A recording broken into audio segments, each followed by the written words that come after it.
बोलिए चिंतामणि पार्श्वनाथ भगवान की जय। बोलिए परम पूज्य गणाधिपति गंधराचार्य कुंतुष सागर गुरुदेव की जय। बोलिए परम पूज्य सरस्वताचार्य प्रकाशमनाचार्य श्री देवनंदी जी गुरुदेव की जय।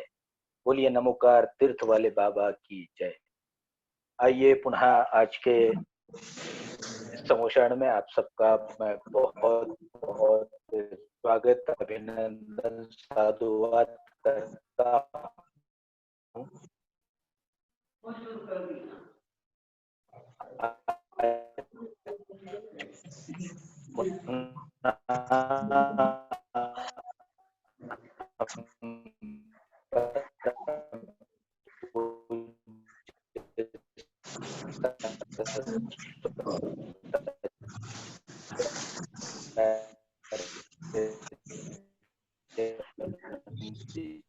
देव के समोषण में बैठने का सौभाग्य पुण्याश्रव करने की घड़ी आई है। समोषण में गुरु आशीर्वाद से महामारी पर विजय।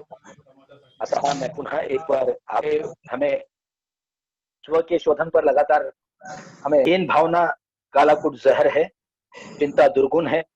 हीन भावना, चिंता, कलह ये जीवन विकास में बाधक है।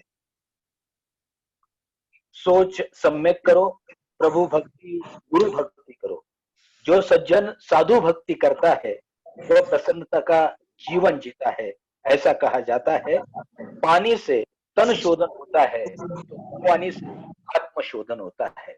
हम रोज परम पूज्य गुरुदेव के चरणों में आत्मशोधन के लिए आते हैं, समोषण में बैठने का सौभाग्य प्राप्त करते हैं। आइए पुनः आज परम पूज्य गुरुदेव के समोषण में बैठकर गुरुवाणी को सुनते हैं और आत्मशोधन को करते हैं। चलिए परम पूज्य गुरुदेव के श्री चरणों में चलते हैं, दोनों हाथ जोड़ करके अपने स्थान पर जो लोग बैठे हैं बिल्कुल मजबूत स्थिति में गुरुदेव के श्री चरणों में नमोस्तु प्रेषित करते हैं। नमोस्तु गुरुदेव, नमोस्तु गुरुदेव, नमोस्तु गुरुदेव। बोलिए परम पूज्य सरस्वताचार्य देवनंदी जी गुरुदेव की जय। परम पूज्य सरस्वताचार्य प्रज्ञाश्रमण आचार्य श्री देवनंदी जी गुरुदेव।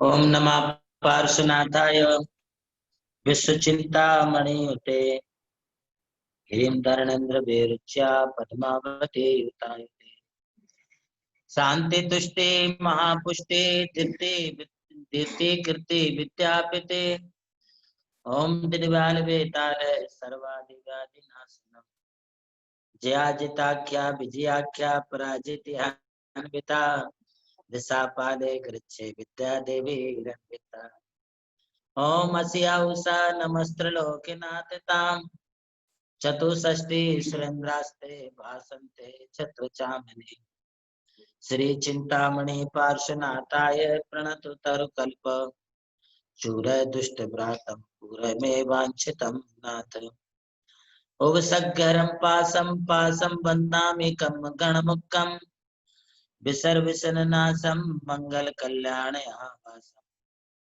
विसर्वतन्ते धारे जो सया मनियों तत्सगरोग मारे दत्त जरा जंते सा चित्ते उदोरे मंतो दुष्पणा पलोए नरतरिये सुजीवा पावन्ते न दुख तो हक्कम तो सम्मते लद्दे चिंतामणि कप्रवाय बप्पिये पावन्ते विज्ञान जीवा ऐरावरम प्राणम ये संतो महायस्य भक्ति पर निपरण ही है न ताते विद्य गो भवे भवे पास जिन चंत ओम घंटा कर्णो महावीर सर्वव्याधि विनाशका विस्फोटक भयं प्राप्त रक्षे रक्षे महाबला यत्र तुम तिष्ठते देवा लिप्तो अक्षर पंक्तिभिः रोगा तत्प्रणश्यन्ते वात्पित्त कपोद्भवा तत्राज भयं नास्ते अन्ते कर्णे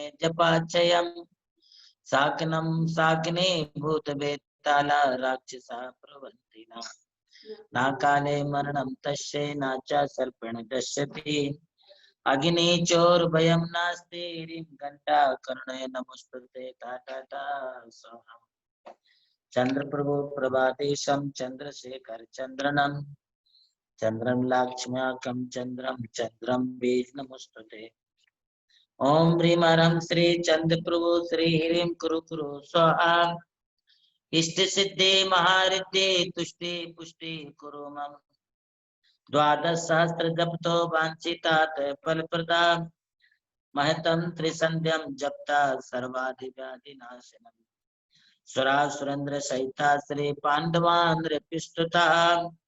श्री चंद्र प्रभा तीर्थेश श्रियाम चंद्रो ज्वालाम कुरु। श्री चंद्र प्रभु प्रदेयम स्मृता सद्दा फल प्रदा। भवाब्दि व्याधि विध्वंस दायिने में रक्षिता। परमेष्टि नमस्कारम सारम नो पदात्मकम। आत्मरक्षा करम मंत्रम पंजरम संस्मराम्यहम्। ओम नमो अरहंताणं सिरस्कंद सिर संस्थितम्। ओम नमो सिद्धाणं मुखे मुखे पटोवरम्। ओम नमो आयर्याणं अंगरक्षाति सायिनीम्। ओम नमो वज्रायाणं मारुतम् स्तोत्रणम्। ओम नमो वज्रायाणं आयुधम् स्तोत्रणम्। ओम नमो लोये सौवसावणं मोचके पादियो शुभे। ऐसो पंच नमो यारो शिव वज्रमयी तले। सप्पावप्पनाशनो शिव वज्रमयो मही। मंगलाणं च सभ्येशिं गाति रागाति गातगा। स्वाहा पंचपदं गेयं परमं अवै मंगलम्। वज्रोपरि वज्रमयं गेयं विधानं ते रक्षिणे। महाप्रभाव रक्षेयं क्षुद्रोपद्रवनाशिनी। परमेष्टि पदो दूता कथिता पूर्वसूरिभिः। यश्चैवं कुरुते रक्षा परमेष्टि पदे सदा। तस्मात् भयं व्याधिराधिशापि कदापि न। काउण नमोकारं अरिहंताणं तहेव सिद्धाणं। आयरी वज्रायाणं लोयं सवशांगुरम्। जय मंगल भूताणं विमलाणं नानदत्सन्मयाणं। त्रैलोक्य से हिराणं नमो सयास्तवशेताणम्। सर्वप्रथम इस युग के अंतिम शासन नायक भगवान महावीर स्वामी और उनकी आराधी आचार्य आर्ष परंपरा के कट्टर समर्थक परम पूज्य गणाधिपति गणधर आचार्य गुरुवर श्री कुंतु सागर जी महाराज के श्री चरणों में अपना नमोस्तु निवेदित करते हुए आप सबके जीवन को उन्नत एवं मंगलमय बनाने के लिए आज का यह उद्बोधन प्रारंभ करता हूँ। मुझे विश्वास है आप लोग बड़ी तत्परता के साथ इन प्रवचनों को आत्मसात कर रहे होंगे और जितना जीवन में हम इसे आत्मसात करेंगे उतनी अपने लिए आत्म शांति की भी प्राप्ति अवश्य रूप से होती है। मैं कई दिनों से आपको पुण्य और पाप के बारे में विवेचन कर रहा हूँ। आज मैं एक सैद्धांतिक रूप से आपको ये बताना चाहता हूँ कि आचार्य श्री वीरसेन स्वामी अपनी धवला ग्रंथ में एक प्रश्न लेकर के जवाब देते हैं कि कानी पाप फलानी। बोले पाप के फल क्या है? तो उन्होंने कहा है निरय त्रिये कुमानुष जाई जरा मरण वाही वेणा दरितानी। यह पूछे जाने पर कि पाप के फल क्या है, तब आचार्य श्री वीरसेन स्वामी जी कहते हैं कि नरक गति की प्राप्ति होना, त्रियंच गति की प्राप्ति होना, अथवा कुमानुष कुभोग भूमियों में जन्म लेना, मलेच्छ भूमियों में जन्म लेना, अथवा जन्म मरण और व्याधि वेदना और दरिद्री आदि की प्राप्ति होना, ये सब अपने लिए पाप कर्म के उदय से होती है, अर्थात ये सब पाप के फल हैं। ऐसा कोई जीव संसार में नहीं है जो अपने जीवन में पाप अथवा पाप के फल को चाहता हो। कौन ऐसा जीव है जो नरक और त्रियंच में जाना चाहता है, अथवा कौन ऐसा जीव है जो अपने जीवन में कुमानुष अथवा मलेच्छ भूमि का मनुष्य बनना चाहेगा? क्योंकि ये वह अवस्थाएं हैं जहां पर जाने के उपरांत भी हम अपने आत्म कल्याण का अथवा आत्मोन्नति का कोई भी बीजारोपण उन गतियों में नहीं कर सकते हैं। एक बात आप ध्यान में रखें कि इस संसार में 850 मलेच्छ भूमियां हैं। ये 850 जो मलेच्छ भूमियां हैं, ये एक आर्य खंड से संबंधित 5-5 मलेच्छ भूमियां होती। मतलब यदि भारत देश एक आर्य देश मानते हैं, भारत को यदि हम आर्यावर्त खंड मानते हैं, तो इस भारत के इर्द गिर्द चारों तरफ गंगा, सिंधु और विजयार्ध पर्वत के पहले कुल मिलाकर के जो हैं ऐसी 5 मलेच्छ भूमियां हैं। यह कहना चाहिए कि हम भारतवर्ष के लोग चारों तरफ से मलेच्छ लोगों से घिरे हुए हैं, और मलेच्छ लोग जो है वो कुमानुष मनुष्यों से घिरे हुए हैं। अब इनके बीच में रहते हुए जो अपने धर्म पर अड़िग रह जाए, जो अपने धर्म को अच्छी तरह से निर्वाह कर ले, समझिए कि वह वास्तव में आर्यज है और वो आर्य खंड कुलोत्पन्न मनुष्य है, ऐसा अपने को समझना चाहिए।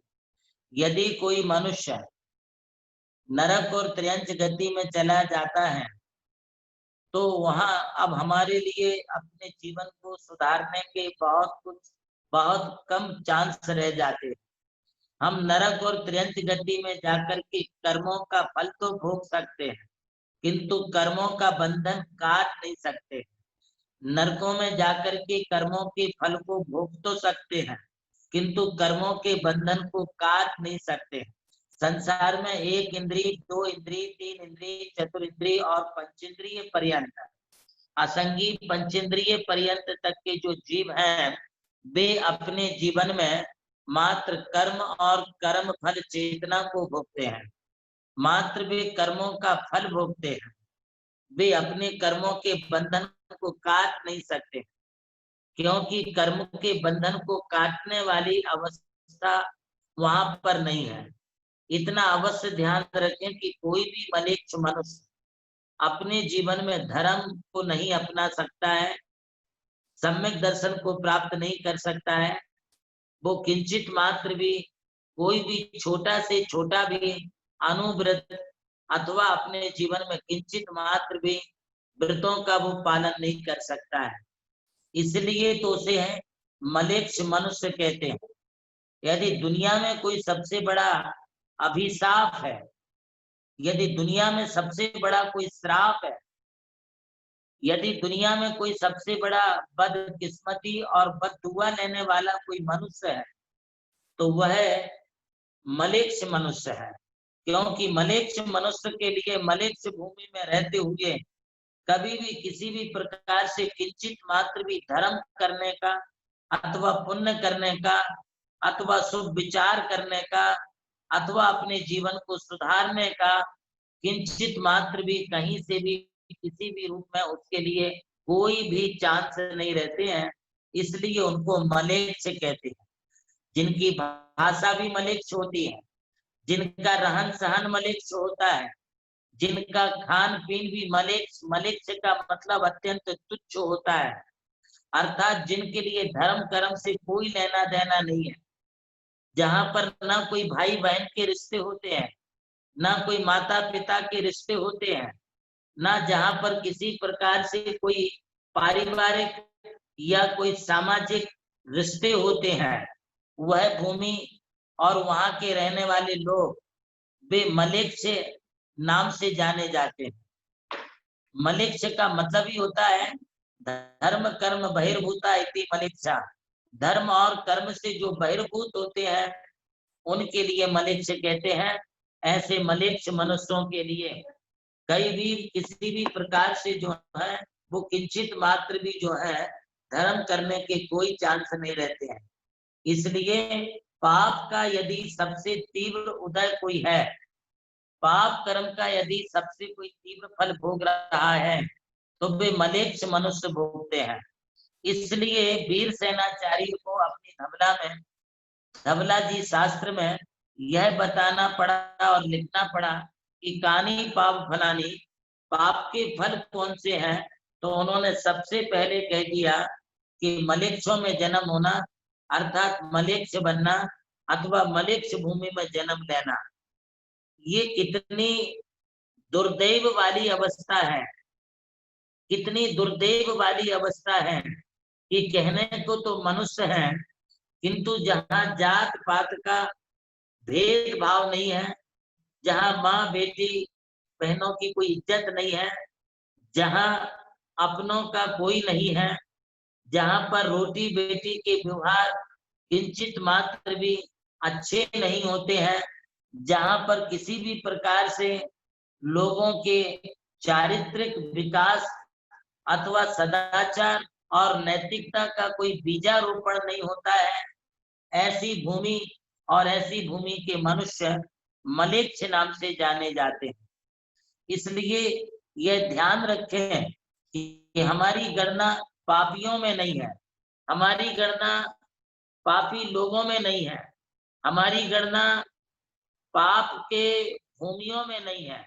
इसलिए एक्चुअली यह बात स्पष्ट हो जाती है कि जो मलेच्छ होते हैं वे मलेच्छ भूमि में रहते हुए अपने आत्मोन्नति की दिशा को कतई कभी भी प्राप्त नहीं कर सकते, और उन्हें आत्मोन्नति की दिशा अथवा दशा प्राप्त नहीं हो सकती है, इसलिए वो सम्यक दर्शन भी धारण नहीं कर सकते।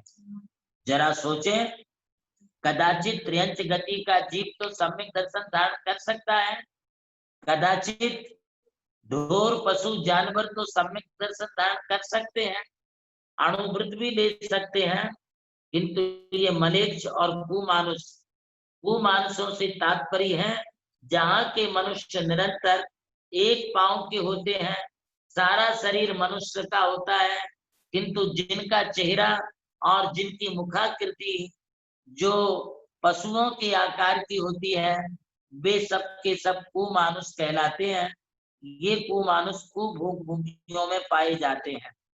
कुभोग भूमि अर्थात जहाँ की भूमि कुभोग होती है, अब वहां के मनुष्यों के लिए कहने के लिए भोग भूमि में है, कुभोग भूमि में है, किंतु वहां खाने के लिए कोई अनाज नहीं मिलता है, खाने के लिए कोई उनके लिए अच्छे फ्रूट्स नहीं मिलते हैं।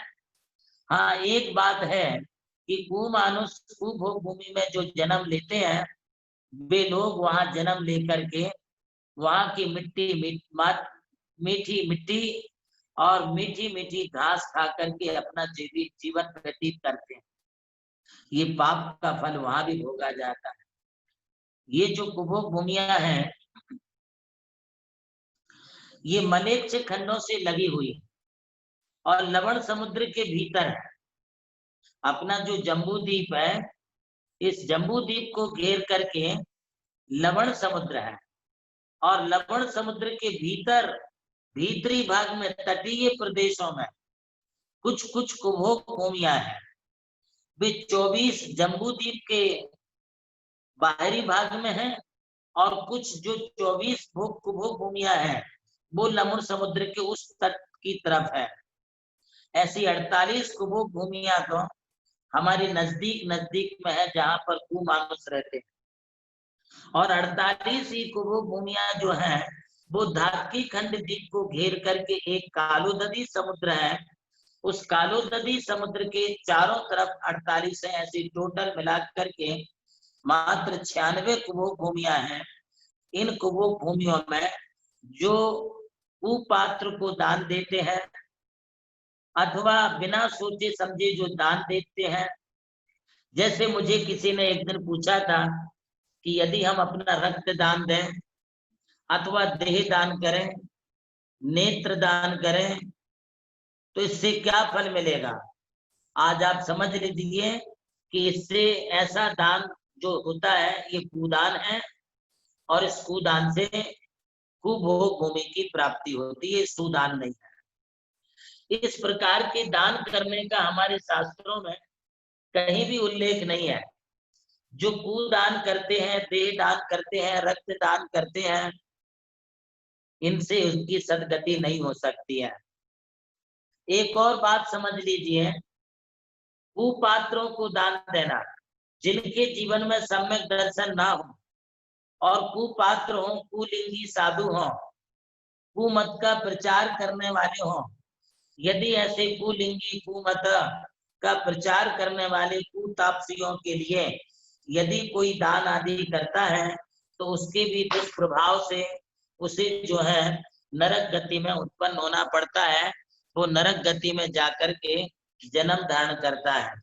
इसलिए उसे ऐसी नरक गति में उत्पन्न ना होना पड़े, कुमानुषों में उत्पन्न ना होना पड़े, अतः उसे जो है कुदान से बचना चाहिए और कुकर्तव्य अर्थात गलत कार्य भी नहीं करना चाहिए। यदि किसी प्रकार के कोई गलत आदि कार्य करते हैं तो उससे भी उनके लिए जो है दुर्गति की प्राप्ति होती है। तो आप समझ रहे होंगे कि कानी पाव फलानी आपके फल कौन कौन से हैं। तो यहाँ पर स्पष्ट कर दिया है, कुमानसों में अथवा कुमलिक्षों में जन्म लेना ये सारे अपने पाप का फल ही होता है। और नरक और त्रियंच गति में जाना यह तो स्पष्ट पाप का ही फल है, क्योंकि बिना पाप किए कोई नरक में जाता ही नहीं है, बिना पाप किए कोई त्रियंच गति में जाता ही नहीं है। इसलिए इस प्रकार की जो अशुभ कार्य शैली है, अशुभ कार्य प्रणाली है, उन अशुभ कार्य प्रणालियों को हमें त्याग करना चाहिए। आचार्य कुंद कुंद देव कहते हैं, असुहादो उसको हाथ में रखो, हाथ में रखो, गिरता है, डैमेज हो जाएगा। आचार्य कुंद कुंद देव कहते हैं कि असुहादो निर्याहु सुभावादो दुसज्ज सुहमाहो दोषे भावम जानदो जमतम रुद्देद ना कुन्हो। आचार्य कुंद कुंद देव कहते हैं कि पंचेंद्रिय विषय कसाय रूप जो अशुभ अपने भाव होते हैं, उन अशुभ भावों से नरकादि दुर्गतियों का दुख मिलता है और देव शास्त्र गुरु की भक्ति रूपी शुभ भावनाओं से स्वर्गादि अभ्युदय सुखों की प्राप्ति होती है। इसलिए अपने लिए जीवन में किसी भी प्रकार के कोई अशुभ कार्य अथवा अशुभ चेष्टा अथवा अशुभ कर्म नहीं करना चाहिए। और अशुभ चेष्टा और अशुभ कार्य के संबंध में एक ही बात है कि जो भी पंचेंद्रिय विषय कसाय रूप अशुभ भाव होते हैं, वो हमारे किसी भी इंद्रियों से संबंधित हों, सभी इंद्रियों से संबंधित विषय कसाय के भाव बड़े ही दुखदायी और तकलीफदायक भाव होते हैं। ऐसे दुखदायी तकलीफदायक भावों से हमारे लिए जो है बचना चाहिए। देखिए, पाप कर्म ऐसा दुष्प्रभाव अपने जीवन में छोड़ता है जिसके प्रभाव से हमें पदे पदे अनेक प्रकार के कष्ट भोगने पड़ते हैं और उन कष्टों की कोई संख्या सीमित नहीं है। इसलिए अपने जीवन में हम हर तरीके से अशुभ विचार अशुभ भावों से बच करके चलें और सद कार्य सद चारित्र एवं सदाचार के आचरण को अपने जीवन में पालन करें तो निश्चित रूप से हमारी जो है उत्तम गति सदगति हो सकती है। अभी हम पुण्य मार्ग की ओर चलते हैं और वह पुण्य का फल क्या है, तो पुण्य के संदर्भ में भी हमारे आचार्यों ने बड़े अच्छे तरीके से प्रकाश डाला है और पुण्य के संदर्भ में बताया है कि चक्रवर्ती बनना, गणधर बनना, तीर्थंकर बनना अथवा विद्याधर आदि मनुष्य बनना अथवा स्वर्ग और मनुष्य के सुखों को प्राप्त करना, ये सब पुण्य के फल हैं। इससे जीव जो है पुण्य के फल को पुण्य के अवस्थाओं के लिए प्राप्त करता है। इसलिए पुण्य का फल तो बहुत पुण्यवान जीवों को ही प्राप्त होता है। पाप का फल भोगने वाले तो असंख्य प्राणी इस संसार में हैं, किंतु पुण्य का फल भोगने वाले बहुत बिरले लोग होते हैं। जो अपने जीवन में इस पुण्य का फल प्राप्त करते हैं वे सदा सुखी रहते हुए बड़े भद्र परिणामी जीव होते हैं और परंपरा से मोक्ष को भी प्राप्त करते हैं। पुण्य परिणामों से इस जीव के लिए कसाएं भी शांत होती हैं, उनके भावों में निर्मलता रहती है, सौम्य आकृति होती है एवं सदशील सदविचार सदविद्या सदउद्यम आदि जो सकारात्मक चेष्टाएं हैं वे सब पुण्यवान जीव के लिए प्राप्त होती हैं। इसलिए पुण्य के मार्ग में हम सदा चलने की कोशिश करें। ये पुण्य और पाप संबंधी जो बात यहाँ पर चल रही है, यह आपके जीवन में आपको अच्छी तरह से समझ में आए, इसके लिए हमें सदैव ऐसे ही कार्य करते रहना चाहिए और आप अपना जीवन सफल बनाएं। पुण्य के माध्यम से, शुभ कार्यों के माध्यम से अपने जीवन को आप उन्नत बनाएं। इसी सद्भावना के साथ आज का यह उद्बोधन। आइए, आज हमारे परम भक्त श्री मनोज शाह साहू जी, शायद डिवाइस पर दिखाई दे रहे होंगे भाई पारस जी। मनोज जी साहू जी। हाँ, मनोज जी साहू जी आज हमारे बीच में है। वे रानी ऊंचे गांव में अपने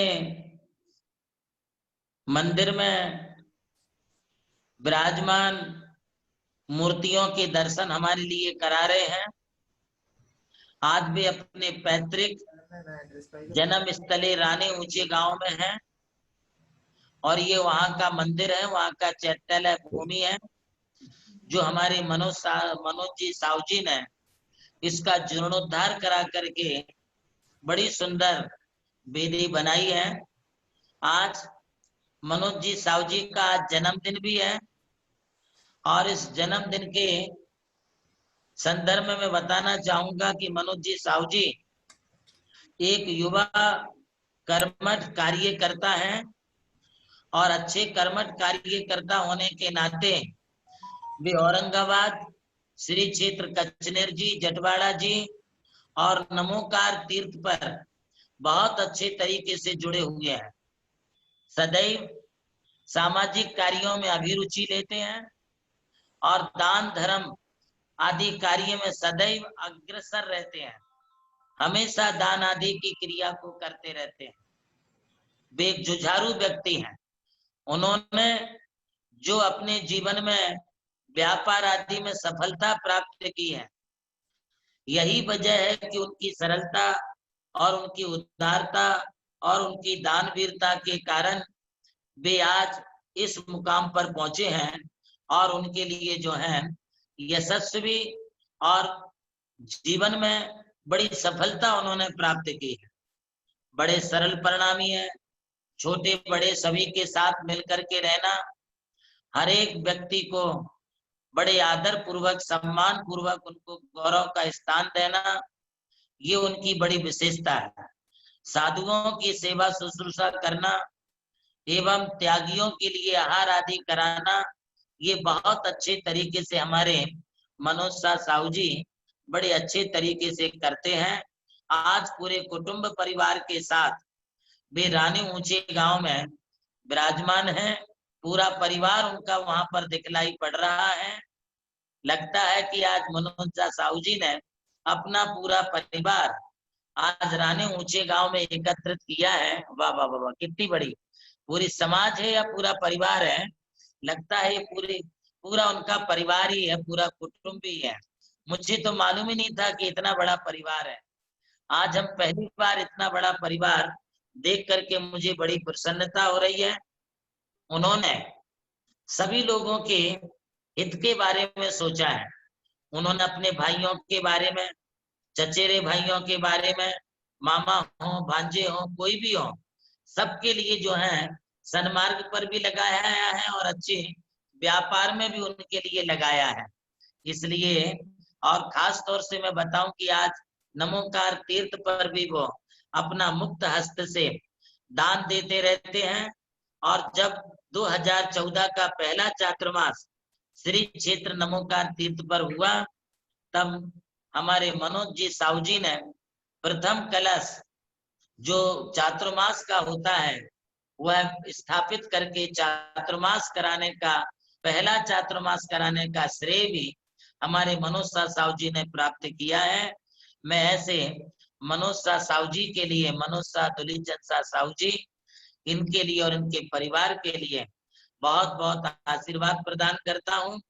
मैं आज सभी श्रोताओं के लिए विशेष बात बतलाना चाहूंगा कि मनोज शाह साहू जी एक ऐसे व्यक्ति हैं कि लगातार 5 महीने से अपने घर पर ही रहकर देव शास्त्र गुरु की आराधना कर रहे हैं। हर व्यक्ति अपने स्वास्थ्य, अपने परिवार के बारे में तो सोचता है, किंतु मनोज शाह साहू जी ने वहां रह करके अपने गुरु के बारे में भी सोचा है और गुरु का स्वास्थ्य अच्छा रहे, इसलिए गुरु के स्वास्थ्य को अच्छा रखने के लिए उन्होंने 1 महीने में 1.25 लाख नमोकार मंत्र की जाप दी है और पूरे परिवार ने मिलकर के जाप दी है।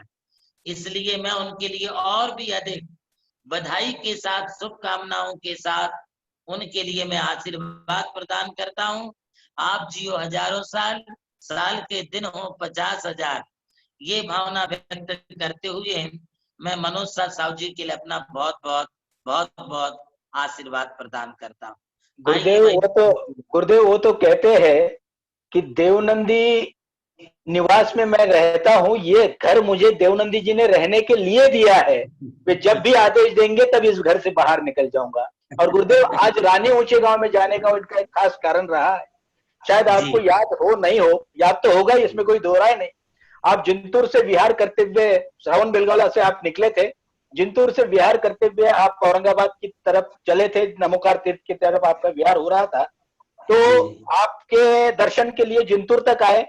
जिंतूर से आपने रानी ऊंचे गांव में आता हूं ऐसा उनको कहा, लेकिन कुछ साधुओं के संगस्थ साधुओं की स्वास्थ्य के कारण आपको सीधा निकलना आवश्यक हो गया, इसलिए आप रानी ऊंचे गांव नहीं जा पाए। इसलिए आज के जन्मदिन पर रानी ऊंचे गांव की वेदिका दर्शन गुरुदेव को हो, ये भावना रख करके मनोज जी साहू जी आज वहां पर पहुंचे हैं। गुरुदेव ये व्यक्ति सामाजिक स्तर पर तो है, निश्चित रूप से आपने कहा कचनेर जी कार्यकारिणी के सदस्य है, धन्नाभाई दीपचंद गंगवाल तांत्रिक प्रशाली के उपाध्यक्ष है, भारतवर्षीय तीर्थ क्षेत्र कमेटी के आप उपाध्यक्ष हो, महाराष्ट्रांचल के ज्ञान तीर्थ के आप विश्वस्त हो, केसरियानाथ दिगंबर जैन मंदिर जलगांव जामोद, जो उनकी भावना है कि आपके आशीर्वाद से इस मंदिर का बहुत शानदार जीर्णोद्धार उनको कराना है और उसके लिए लगातार वो प्रयास कर रहे हैं। वहां पर वो महामंत्री है और नमोकार तीर्थ के तो वो भट्टारक है, इसमें कोई दो राय नहीं है। गुरुदेव आज एक और व्यक्ति का जन्मदिन है, जो व्यक्ति अपने सेवा भाव के कारण समूचे महाराष्ट्र में परिचित है और आपके प्रति भी बहुत श्रद्धा रखता है, किरण मास्ट, उसका आज जन्मदिन है। आपकी क्योंकि कचनेर क्षेत्र का ऐसा व्यक्ति है कि बहुत भरोसा पूरे क्षेत्र को इस व्यक्ति पे है, इसके लिए आपके आशीर्वाद गुरुदेव। मैं सामने देख रहा हूं हमारे किरण मास्टर साहब, जो बहुत ही एक जुझारू व्यक्तित्वशील व्यक्तित्व है और आपकी सेवा, आपका समर्पण, आपकी श्रद्धा, आपकी भक्ति देखती ही बनती है। यदि मैं ये कहूं कि श्री क्षेत्र कचनेर के स्कूल को यदि आज इतना बहुत बड़ा दर्जा और बहुत बड़ी उसकी प्रगति हुई है, तो उसमें यदि कोई व्यक्ति है तो वो है हमारे किरण मास्टर साहब, जिन किरण मास्टर साहब के सहयोग से और उनकी विशेष लगन निष्ठा के कारण आज यह क्षेत्र का स्कूल इतनी प्रगति प्राप्त किया है कि अब काफी अच्छा दर्जा और काफी अच्छी वहां पर जो है शिक्षण प्रणाली वहां पर चल रही है। मैं आज किरण माँ साहब के जन्मदिन के इस अवसर पर उन्हें भी बहुत आशीर्वाद प्रदान करता हूँ। हालांकि अस्वस्थ है, किंतु उनका स्वास्थ्य अनुकूल रहे और भी अधिक से अधिक सेवाएं अपनी दे सकें, इसके लिए मैं किरण माँ साहब के लिए बहुत जन्मदिन की बधाई के साथ आशीर्वाद प्रदान करता हूँ। नमस्ते गुरुदेव, नमस्ते। चलिए मैं बहुत आशीर्वाद गुरु भक्त परिवार की ओर से भी इन दोनों को जन्मदिन की बहुत शुभकामनाएं देता हूं और पारस जी से निवेदन करता हूं कि चलिए परम पूज्य गुरुदेव के श्री चरणों में चलते हैं, प्रारंभ करते हैं चर्चा समाधान को। आइए चलते हैं चर्चा समाधान की ओर। जो भी आचार्य से अपनी जिज्ञासा का समाधान चाहता है वो मोबाइल के राइट हैंड कॉर्नर में मोर नाम का एक बटन है, उसमें रेज हैंड करके एक बटन है, उसे क्लिक करे। जो अपना हैंड रेज करेगा उसे सवाल पूछने का मौका दिया जाएगा। और ध्यान रहे साथ में आपका मोबाइल भी वीडियो भी मोबाइल का शुरू होना चाहिए। आइए चलते हैं पहले सवाल की ओर। दर्शना जी, अपना सवाल पूछें। दर्शना जी, आपकी आवाज नहीं आ रही, शायद आपके नेटवर्क का प्रॉब्लम है। तब तक हम चलते हैं दिलीप जी वाटाने। नमस्ते गुरुदेव, नमस्ते गुरुदेव, नमस्ते गुरुदेव। गुरुदेव, मैं ये पूछना चाहती हूँ कि भव्य जीव कब कब अभव्य बन सकता है? भव्य जीव कभी अभव्य नहीं बन सकता और अभव्य जीव कभी भव्य नहीं बन सकता। ये दोनों कर्मातीत अवस्थाएं हैं, ये परिणामिक भाव है।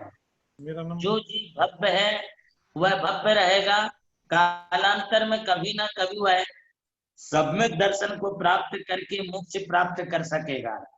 और जो अभव्य जीव है वो कालांतर में कभी भी मोक्ष को प्राप्त नहीं कर सकता, क्योंकि उसमें सम्यक दर्शन को धारण करने की योग्यता नहीं है।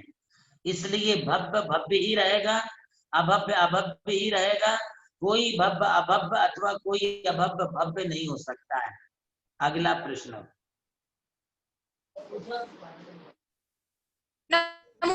दर्शना अब जी, आवाज आ रही है? हाँ, आवाज आ रही है, आपका वीडियो नहीं आ रहा। हाँ, बोलिए बोलिए, आ रही है। हाँ बोलो बेटा। सर, मेरा प्रश्न ये है, हम लोग जो स्तोत्र पढ़ते हैं, श्लोक पढ़ते हैं, जो संस्कृत में रहते हैं, तो हमारे उच्चारण में बहुत सी बार गलती हो जाती है, तो उसका प्रायश्चित। देखिए, हमारे जैन धर्म में जो स्तुति स्तोत्र है, अधिकांश स्तोत्र संस्कृत में है और जो स्तुतियां वगैरह है वो हिंदी भाषा में भी है। तो कभी स्तोत्र स्तुतियां पढ़ते समय यदि कोई लैंग्वेज की अशुद्धि हो जाती है अथवा कोई उच्चारण में गलती होती है, प्रोनाउंस में हमारी कोई गलती होती है, तो इस गलती को स्तुति पढ़ने से ही प्रायश्चित हो जाता है। क्योंकि ये संस्कृत की जो भी कड़वे हैं, संस्कृत की जो श्लोक है, इनमें कहीं कहीं कोई ना कोई गलती हो जाती है, किंतु इस गलती के प्रायश्चित के लिए सिर्फ 9 बार नमोकार मंत्र पढ़ना चाहिए। धीरे धीरे इसे पढ़ते रहने से, उसे पुस्तक में देख करके पढ़िए। पुस्तक में देख करके पढ़ेंगे तो फिर गलतियां धीरे धीरे अपनी सुधर जाएंगी और अपना प्रोनाउंस भी जो है एकदम शुद्ध होने लगेगा। तो यदि कोई गलती होती है, स्तुति पढ़ने के बाद, स्तोत्र पढ़ने के बाद 9 बार नमोकार मंत्र पढ़ना चाहिए, यही उसका प्रायश्चित होता है। नमोस्तु गुरुदेव, नमोस्तु। अगला सवाल प्रकाश जी सेठी नांदेड़। अनम्यूट करे वहां से अपना फोन।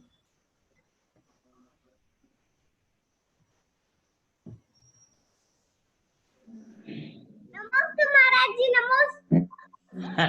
आशीर्वाद। महाराज जी, हम हर जगह स्वस्तिक क्यों ड्रॉ करते हैं?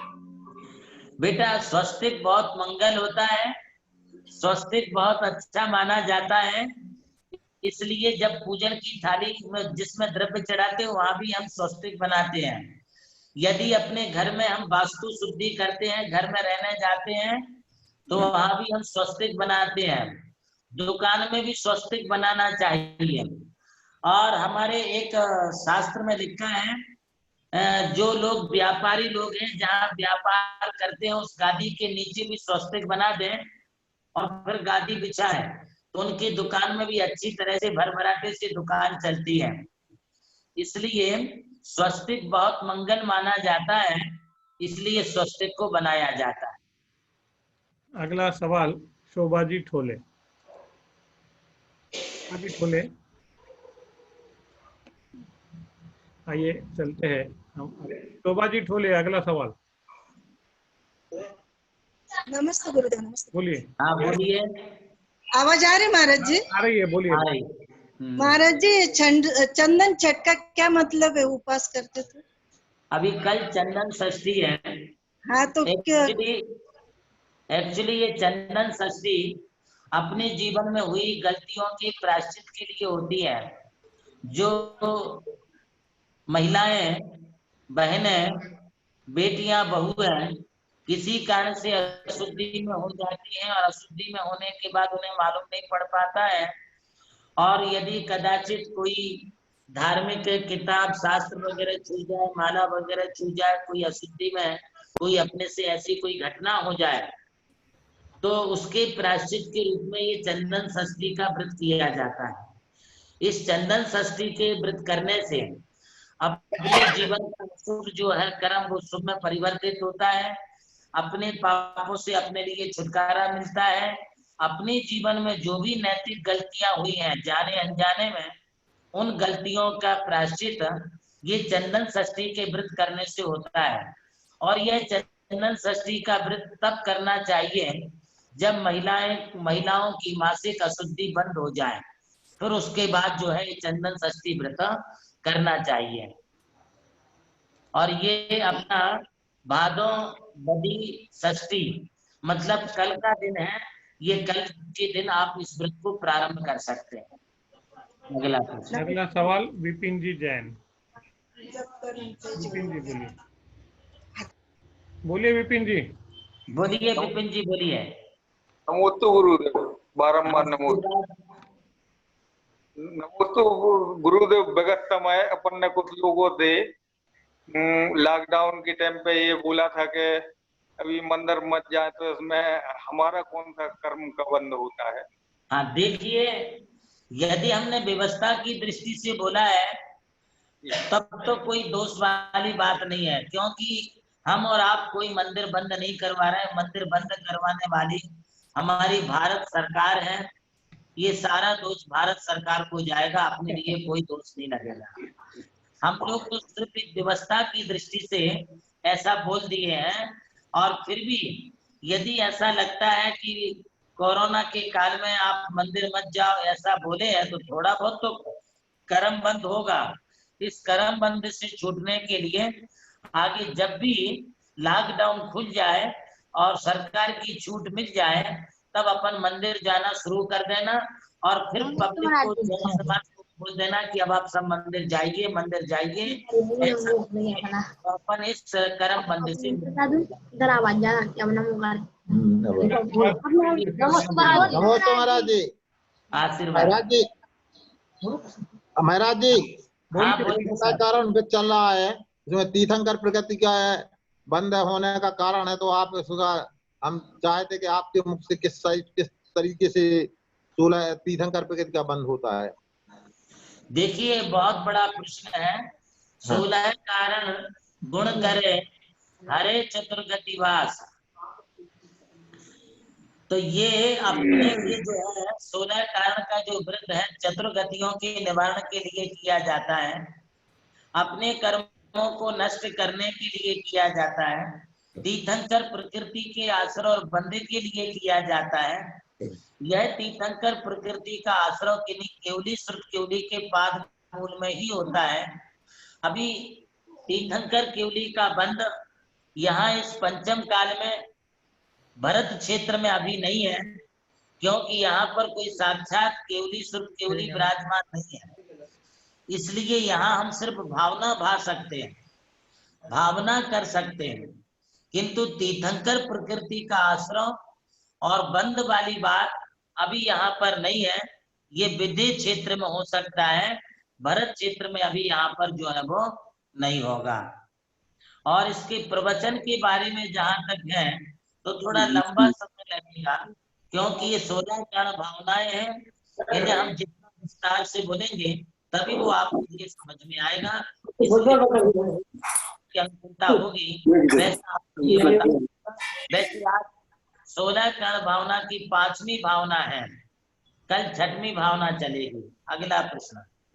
अगला प्रश्न प्रकाश जी लोहाड़े। नमस्ते महाराज जी। नमस्ते महाराज जी। आशीर्वाद। आशिका पात्र की लौंग निर्माल्य होती है क्या? फिर से पूछिए। आशिका पात्र की लौंग निर्माल्य होती है क्या? नहीं, आशिका पात्र की जो लौंग है वो निर्माल्य नहीं होती है।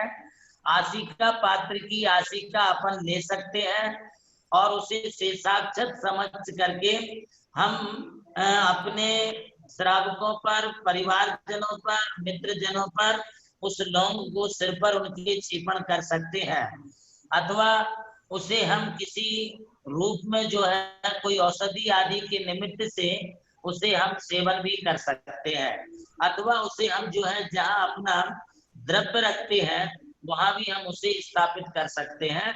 अब ज्यादा लौंग रख करके भी क्या करोगे, इसलिए आजकल लोग उसे मंदिर में वही छोड़ देते हैं, आसिका लेके वही छोड़ देते हैं, किंतु वो निर्माल्य नहीं है। अगला प्रश्न शुभम जी नवीन जी पाटनी। बोलिए शुभम भाई, अनम्यूट करिए फोन अपना, फोन अनम्यूट कर। में ये मुझे आपका आशीर्वाद चाहिए। काय के लिए? मन में डर लग रहा है ऐसे। देखो बेटा, डरने की कोई बात नहीं है। राजा राणा छत्रपति हाथन के असवार, मरना सबको एक दिन अपनी अपनी बार, ये ध्यान में रखना। किंतु हमें मारने वाला कोई नहीं है, हमें मारने वाला कोई नहीं है, क्योंकि हम अपना आयुष्य कर्म लेकर के आए हैं। इसलिए जब तक हमारी आयुष है तब तक हमें कोई मार नहीं सकता। इसलिए डरना नहीं, डरो ना, करोना से डरो ना, और पाप करो ना, किंतु पुण्य करो ना। पुण्य के कार्य करो तो ये कोरोना तुम्हारे लिए डराना नहीं करेगी, डराएगी नहीं। अपन ने डरना नहीं है, ये अपने लिए थोड़ी बीमारी आई है, ये अपने मारने के लिए नहीं आई है। वो खुद मारी मारी फिर रही है, और वो मारी मारी फिर रही है, इसलिए उसको मारी मारी महामारी कहते हैं। क्या कहते हैं? महामारी। क्योंकि वो मारी मारी फिर रही है, क्योंकि उसका कोई नहीं है और हमारा तो कोई ना कोई है। हमारे भगवान है, हमारे गुरु है, हमारा नमोकार मंत्र है, हमारा धर्म है। तो जिसके पास धर्म है उससे कोई मारी महामारी कोई बीमारी नहीं होगी। और ये महामारी मारी मारी घूम रही, इधर से उधर, चाइना से ऑस्ट्रेलिया गई, इटली गई, ब्राजील गई, अमेरिका गई, सारे देशों में घूमते घूमते भारत में आ गई। और हम भारत वाले इतने मजबूत हैं कि अपने से इसे हम लगने नहीं देंगे। इसलिए महामारी, इससे आपको डरना नहीं है। अब वो बीमारी अपने आप चली जाएगी। आप तो भगवान का नाम लो, आशीर्वाद। अगला प्रश्न प्रीति जी पाटनी। नमस्ते महाराज जी, नमस्ते महाराज जी। चंदन छठ के हमारे उपास में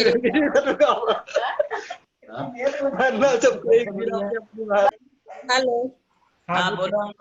हाँ महाराज जी, मेरे चंदन छठ के उपास हो चुके हैं, तो अभी फिर से करना पड़ेंगे? देखिए, हमने अभी अभी बताया है जस्ट। एक्चुअली चंदन षष्ठी के व्रत तब करना चाहिए जब अपनी शारीरिक अशुद्धियां होना बंद हो जाता है। ये व्रत ऐसी हड़बड़ी में नहीं किए जाते हैं, देखा देखी, अथवा कोई बोल देते अभी कर लो। अरे अभी कर लो, कैसे कर लो, क्योंकि बाद में फिर ऐसा कभी कुछ हो गया तो फिर करना पड़ेगा। इसलिए जब तक अपनी शारीरिक अशुचिता खत्म नहीं होती है तब तक ये व्रत नहीं करना। बाकी के व्रत किए जा सकते हैं। चंदन षष्ठी का व्रत ये बाद में करने का ही व्रत होता है, अथवा फिर सालानुसार इसको आप करते रहें तो भी चलता है। नमस्ते महाराज जी, नमस्ते। सवाल जवाब का दौर यही समाप्त करते हैं और चलते हैं आरती की ओर। चलिए, आज की आरती जो आज के जिनका जन्मदिन है परम पूज्य गुरुदेव के, जिन पर बहुत कृपा दृष्टि है, हम पर भी है, इसमें कोई दो राय नहीं है, लेकिन मनोज जी थोड़ा ज्यादा ही कभी कभी उन पर ईर्ष्या हो जाती है कि परम पूज्य गुरुदेव की कृपा दृष्टि यह व्यक्ति कैसा पाता है। तो जब उसका जवाब ढूंढते हैं तो अगाध श्रद्धा, अगाध भक्ति उसका कारण दिखता है। आइए, आज वह स्वतः अपने पैतृक गांव में पहुंचे हैं। उसका कारण गुरुदेव का वहां पर जाना नहीं हुआ था, और एक हमेशा टीस उनके इसमें है कि शायद मेरे कुछ कर्म ऐसे थे कि गुरुदेव रानी ऊंचे गांव नहीं पहुंच पाए। तो आज वो विशेष रूप से वहां पर गए हैं और वहां से मंदिर जी से वे समूचे समाज के साथ आज परम पूज्य गुरुदेव की आरती का सौभाग्य प्राप्त कर रहे हैं। आइए प्रारंभ करते हैं आज के महाआरती को। निवेदन करता हूं परम श्रद्धेय परम वंदनीय वैष्णो दीदी से कि वे महाआरती का प्रारंभ करें। सभी से निवेदन, सभी लोग सामने आ जाए, अपनी अपनी तैयारी कर ले और गुरुदेव के सामने आकर के आरती करने का सौभाग्य प्राप्त करें। आइए प्रारंभ करते हैं। बोलिए परम पूज्य सरस्वताचार्य देवनंद जी गुरुदेव की जय। जयकारा गुरुदेव का, जय जय गुरुदेव। बोलिए आचार्य संघ की जय। पारस भाई। हाँ जी, शुरू करते हैं आरती। आरती वैशु दीदी आरती प्रारंभ कर रही है और आरती का सौभाग्य आज प्राप्त कर रहे हैं मनोज जी साहू जी परिवार। जय बोलो परम पूज्य आचार्य गुरु और प्रज्ञा शक्ति श्री देवनंदी जी महाराज की जय। आचार्य संघ की जय। गुरुवार भक्त पुकारे आरती मंगल गावे करके आरती देवनंद जी मोहन विरनश चावे। गुरुवर के चरणों में नमन, ऋषिवर के चरणों में नमन, यतिवर के चरणों में नमन, सूर्यवर के चरणों में नमन। सागर में जन्म लिया देवचंद्र जी पिता तुम्हारे हर्षित मन मुस्काता। नगर में सब जन मंगल गावे हो, नगर में सब जन मंगल गावे, भूले नहीं समावे करके आरती देवनंद जी की मोहती मिरनश जावे। गुरुवर के चरणों में नमन, ऋषिवर के यतिवर के चरणों में नमन, सूर्यवर के चरणों में नमन। सूरज साहे तेज आपका चाँद उतारन पाया, बीता बचपन आई जवानी घर से मन खुदाया। ये सब कुछ तो नाशवान हो, ये सब कुछ तो नाशवान भाव विराग जगावे करके आरती देवनंद जी मोहती मिरनश जावे। गुरुवर के चरणों में नमन, ऋषिवर के चरणों में नमन, यतिवर के चरणों में नमन, सूर्यवर के चरणों में नमन। कुंथु सागर गुरुवर ने तुम्हें आरतीकर्ता परिवार की ओर चले कृपया। देख के तन की कोमलता को देवनंद के पुकारा। प्रवीण जी, मनोज साहू जी आरतीकर्ता परिवार आज से। चारित्र रथ पर चढ़ गए बाट निहारे करके आरती देवनंद जी मोहती मिरनश जावे। गुरुवर के चरणों में नमन, ऋषिवर के चरणों में नमन, यतिवर के चरणों में नमन, सूर्यवर के चरणों में नमन। धन्य जीवन धन्य तन नितर जो गुण गावे, स्वर्ग संपदा सब सुख पावे, मनुष्य जन्म फल पावे। इंद्र ज्ञान तुम साम पाकर, इंद्र ज्ञान तुम साम पाकर लोक शिखर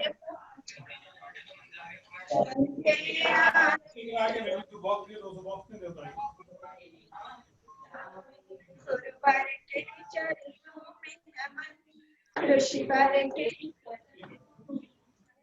यतिवर के यशवर के यह ज्ञान योगी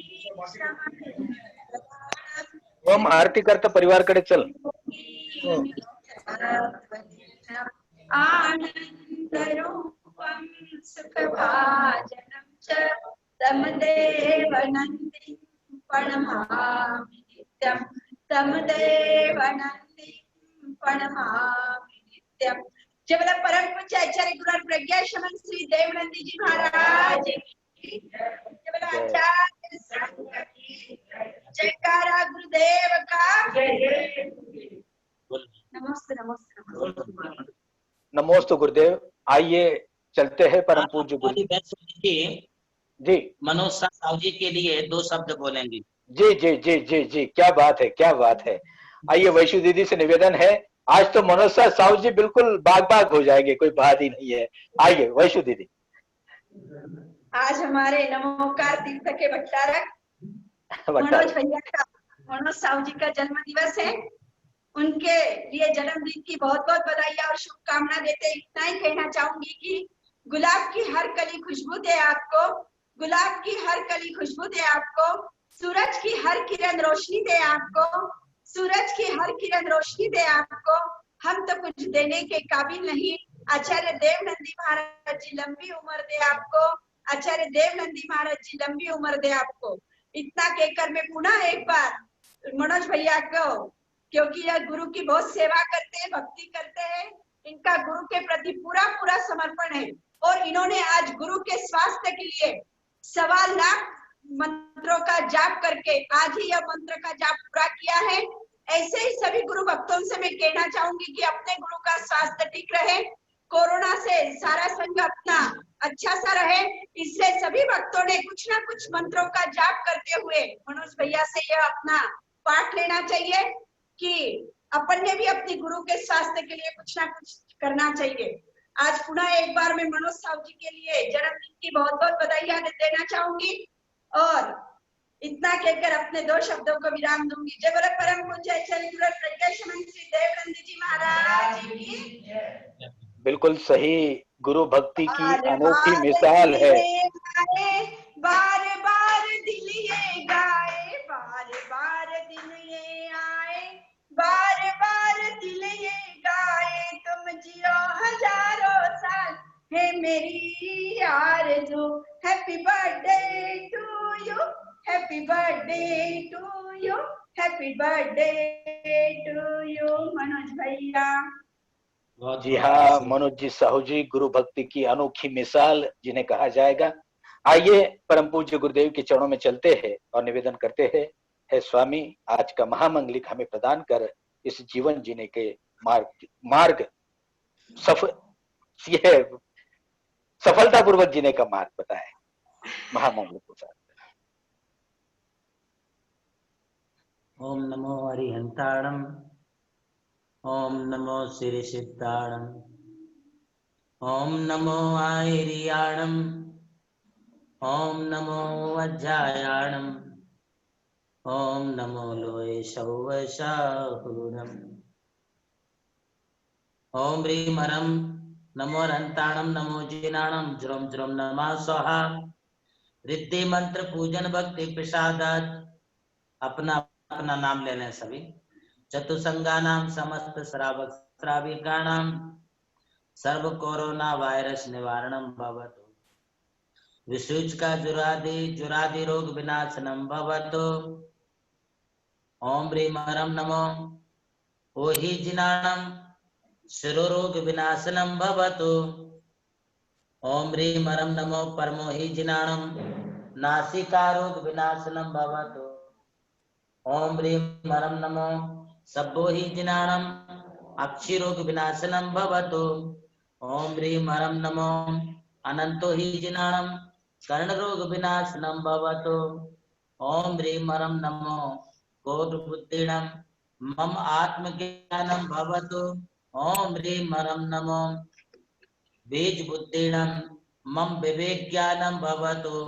ओम ह्रीं हरम नमो पादानुसारिणम परस्पर विरोध विनाशनम भवतु। ओम ह्रीं हरम नमो सम्मिन सोदारणम श्वास रोग विनाशनम भवतु। ओम ह्रीं हरम नमो संबुद्धाणम कवित्वम पांडित्यम च भवतु। ओम ह्रीं हरम नमो पत्ते बुद्धाणम प्रतिवादी विद्या विनाशनम भवतु। उन्होंने बोहे बुद्धाणम पूर्ण शुद्ध ज्ञानम भवतु। ओम ह्रीं उज्मदीणम सर्व शांतिर भवतु। उन्होंने बिलमदीणम बहुशुद्ध ज्ञानम भवतु। उन्होंने दशपुबीणम सर्व वेदनो भवतु। ओम ह्रीं हरम 14 पुबीणम अष्टंग महान विद्य कुष्णाणम भवतु। ओम नमः अट्टंग महानिमित्त कृष्णाणम निमित्तम भवतु। ओम ह्रीं मनो नमो ओम विद्धि पत्तान कामित वस्तु प्राप्तिर भवतु। ओम ह्रीं मनो विद्याहरणम नमो चारण विद्याहरणम उपदेश मात्र ज्ञानम भवतु। ओम चारणाणम नमो नष्ट चिंता पदार्थ ज्ञानम भवतु। ओम पन्न समनाणम आकाशगामिण पन्न समन अवशोषण ज्ञानम भवतु। ओम आकाशगामिण अंतरिक्ष गमनम भवतु। ओम आशी विषाणम देश प्रति भवतु विनाशन भवतु। ओम दिट्ठि विषाणम नमो गुप्तवाणम ओम नमो तत्वाणम ओम नमो महातवाणम ओम नमो अंगुगतवाणम सर्व जलादि भय विनाशनम भवतु। अग्नि विनाश और तत्वाणम अग्नि स्तंभनम भवतु। और महातवाणम जल स्तंभनम भवतु। और पत्ते उद्दान प्रतिवादी विद्या विनाशनम भवतु। ओम ह्रीं मरम नमो घोर गुणाणम दुष्ट मृगादि भय विनाशनम भवतु। और परकम्माणम ओम ह्रीं मरम नमो घोर परकम्माणम लता गर्भादि भय विनाशनम भवतु। और घोर गुणबम विहारिणम भूत प्रेतादि विनाशनम भवतु। और मामोसे पत्ताणम जन्मांतर वैरभाव विनाशनम भवतु। और खेलो से पत्ताणम सर्वा पृथु विनाशनम भवतु। और जल्लो से पत्ताणम अपस्मानम प्रलापनम चिंता विनाशनम भवतु।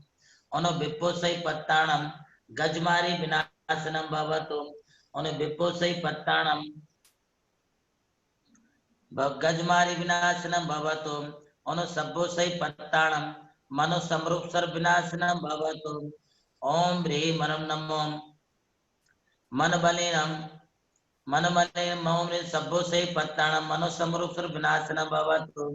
और मन मलिनम पस्मारी विनाशनम भवतु। और बचमनम गोमारी विनाशनम भवतु। और कायग्रणम अजमारी विनाशनम भवतु। और क्षीर सविणम अष्टादश पुष्ट गंधमालादिक विनाशनम भवतु। और सप्पीषण समस्ते ज्वर विनाशनम भवतु। और मौषण सर्व व्याधि विनाशनम भवतु। ओम नमः समणम समस्त उपसर्ग विनाशनम भवतु। ओम नमः क्षीण महान साणम अक्षीण रुद्र भवतु। ओम ह्रीं नमो महादेव महावीर भट्टमाणम बुद्धि क्षीणम समाधि सुखम भवतु।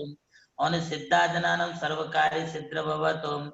और भवतो महादेव महावीर भट्टमाण बुद्धि क्षीणम समाधि सुखम भवतु।